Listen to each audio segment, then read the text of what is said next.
You think ancient Japan survived on sushi and rice? Think again. Hidden in its history are vegetables so powerful they fueled samurai, protected geishas, and kept people alive through brutal seasons. 15 of them have almost vanished. And honestly, we desperately need them back. Let's find out about these 15 vegetables. Long before protein powders and gut cleanses, samurai relied on something far less glamorous, a huge, pungent radish called nerima daikon. It grew in the volcanic soils outside Edo, where the minerals made it sharp, spicy, and powerful. This wasn't just food. It was survival fuel.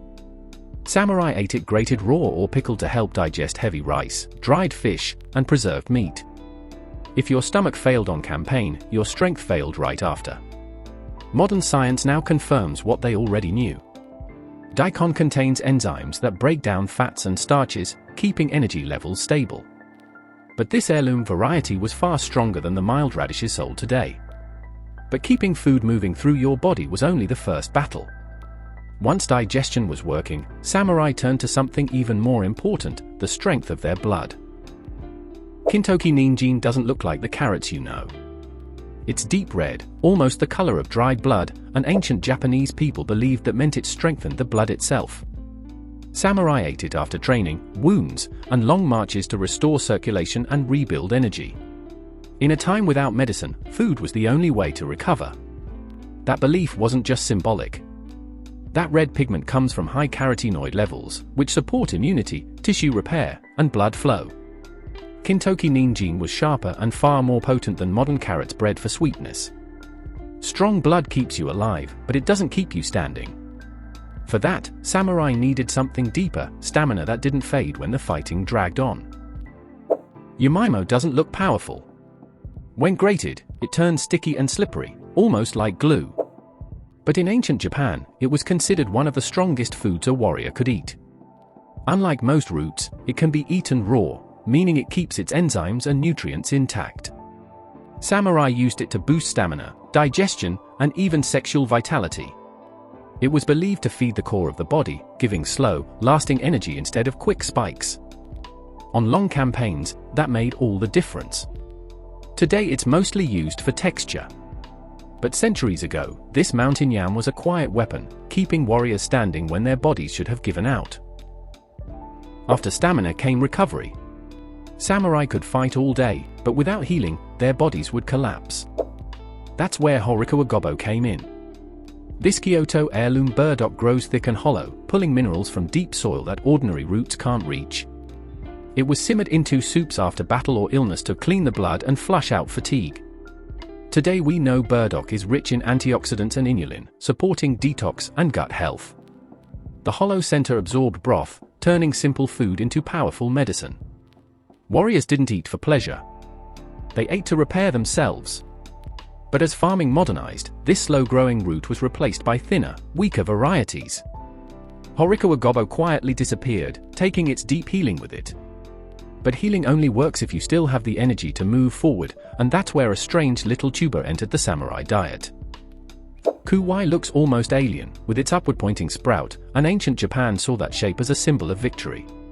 Samurai ate it at New Year to ensure success in the battles ahead. Beyond symbolism, kuwai delivered dense starch, potassium, and minerals that fueled muscles and nerves. On long marches, that slow energy kept warriors sharp when fatigue set in. The taste is bitter, which is why modern diets abandoned it. But bitterness was once seen as medicine. And while kuwai powered the body, another vegetable was quietly shaping how warriors and entertainers looked to the world. Kamo nezu isn't just an eggplant. It's round, glossy, and packed with deep purple pigment that Kyoto cooks believed protected beauty and skin. Geishas prized it for keeping their complexion clear. Today we know that dark skin contains anthocyanins that fight inflammation and improve circulation. This made kamo nezu both a beauty food and a recovery food. But as modern hybrids replaced it, that natural glow faded from the table. After the richness of kamo nezu, Kyoto cuisine turned toward something softer and more balancing. That's where shogo turnips came in. These giant white globes were grown in Kyoto's clean mountain water and eaten to keep the body hydrated and the skin smooth, especially through the dry winter months. Geishas relied on them because cracked skin, fatigue, and sickness could end a career. Shogo Inkabu is rich in vitamin C and natural moisture, helping prevent illness while quietly improving complexion. They were simmered into gentle broths after long nights of dancing and entertaining, restoring the body without heaviness. Modern turnips are bred for convenience. Shogun turnips were bred for wellness. Mizuna grew in mineral-rich winter fields, pulling calcium, iron, and vitamin K from the soil. These nutrients strengthened bones, supported circulation, and kept energy steady, exactly what geishas needed during long performance seasons. Unlike heavy greens, Mizuna never bloated the stomach. It kept the body light while still delivering serious nutrition. That made it ideal for women who had to move gracefully for hours in tight kimono. Today it's sold as salad mix. But once, it was a daily tool for endurance and glow. And when the body was strong and light, the next thing that had to be protected was something even more fragile, the voice. Kujo negi, Kyoto's slender green onion, was prized for guarding the throat and lungs. Geishas ate it constantly to protect their voices in smoke-filled tea houses and crowded rooms. It contains natural antimicrobial and anti-inflammatory compounds that help fight infection and soothe irritation. Before modern medicine, this leek was vocal insurance. Modern onions are bred for size. Kujo negi was bred for survival, keeping Japan's performers heard when it mattered most. Once the voice was protected, the body still needed something deeper, energy that didn't feel heavy. That's where Ibi-Imo came in. This Kyoto taro was prized for its creamy texture and gentle digestion, giving steady fuel without bloating. Ibi-Imo was considered a luxury crop because it required careful farming and slow cooking. It was simmered until silky, turning a simple starch into something refined and nourishing.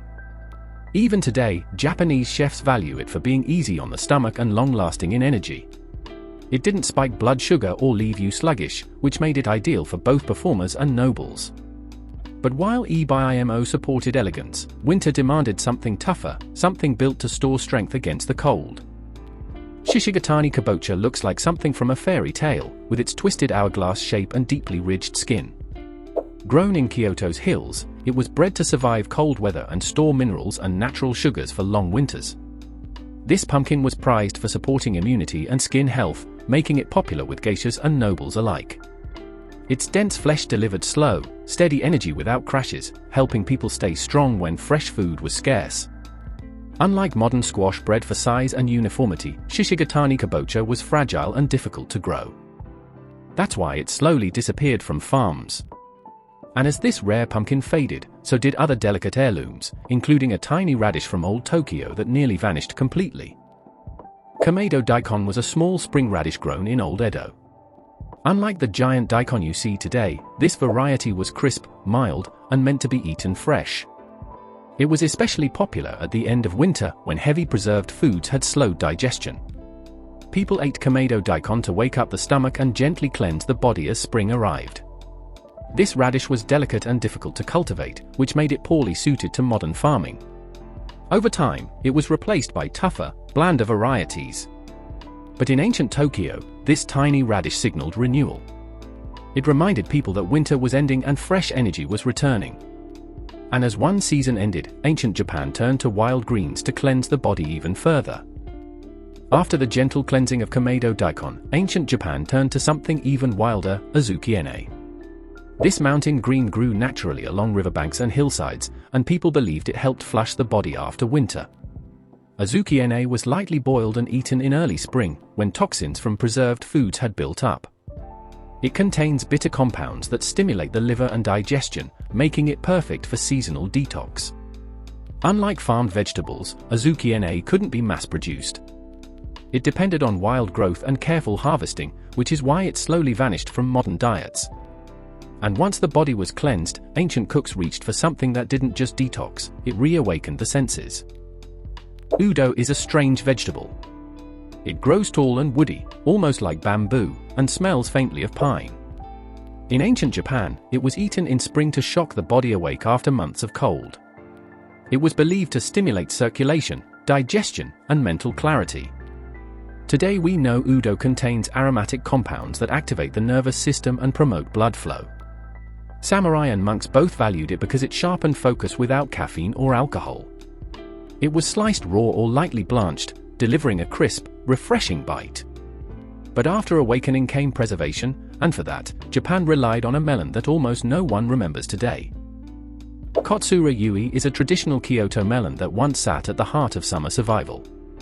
Long before air conditioning or cold drinks, this pale green fruit was prized for one simple reason: it cooled the body from the inside out. Unlike modern cucumbers, Kotsura Yui had a gentle sweetness and extremely high water content, making it perfect for rehydrating people in Japan's humid heat. Most of it was sliced and fermented into crisp pickles. Those pickles didn't just taste refreshing, they supported digestion and helped replace fluids lost through sweat. In a world without refrigeration, fermentation was how food stayed safe, and Kotsura Yui became one of Kyoto's most reliable summer staples. As modern cucumbers replaced it, Kotsura Yui slowly disappeared from farms.